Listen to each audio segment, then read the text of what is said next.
Hey guys, okay, just doing a quick video on refeeds. Somebody messaged me during the week about doing a video on refeeds and how and what are refeeds and how they actually work. I've got kind of variations of this on my Snapchat, BrianK019, so when I open up for Q&As, people ask me kind of how carb cycling works and things like that. So I'm going to do a video on how to refeed properly. Again, everything is absolutely key to context. It depends on what you're doing all week, it depends on your nutrition. I assume from the context of the message, fat loss was the primary goal. So how you refeed is based on having everything else in place. So having your nutrition in place, having your calories calculated, having your macros calculated, having all of these things in place in line with your goals, then refeeding around it. I prefer that, making sure you're elevating your metabolism, stimulating your metabolism through eating regular meals, keeping blood sugar stable, things like that, and not going too crazy on calculations. But if you're doing strategic refeeds, the numbers are key, because if you're going, for example, low carb for 3-4 days,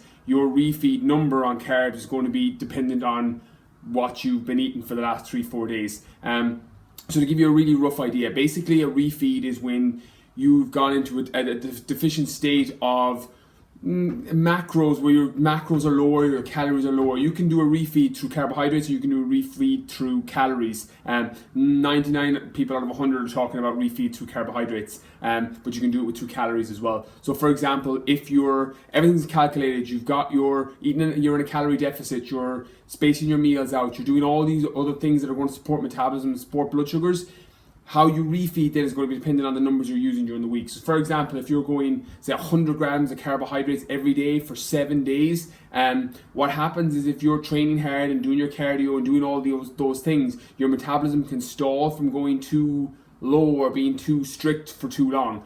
This is how refeeds and carb cycling are very, very similar in terms of the principle of refeeds are based on the principles of carb cycling. When you go too low on carbohydrates or too low on calories, your body starts to get used to being in that state. It's kind of like your body just gets immune and is like, okay, we don't need to change anymore, because now we're used to taking 2,000 calories and 100 grams of carbs. We don't need to shift body fat. We don't need to release it from cells. We don't need to do any of these things, because your body gets used to it. You've got I talked about it during the week in my blog post about the metabolic set point. Your set point where your metabolism is happy to be and the weight your body's happy to be at.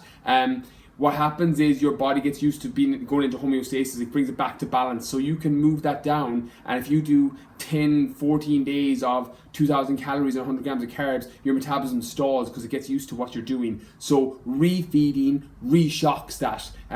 Basically your metabolism slows down for the 100 grams of carbs, having the lower calories, and then you have your influx of carbohydrates or calories and you refeed. It's like, if you think your metabolism like a fire, it's literally like the fire starts to diminish and you refeed it and it starts to burn brightly again. That's the reason for refeeds, because it keeps metabolism firing, it keeps them at an optimal level, and it means that your fat burning process will never slow down.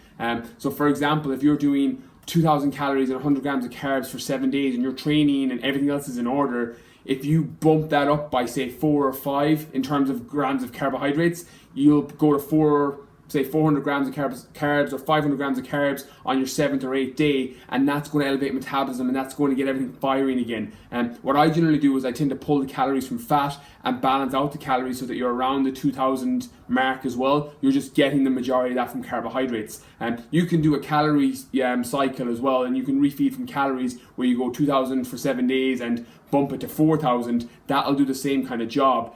People do it with like a cheat meal as a refeed.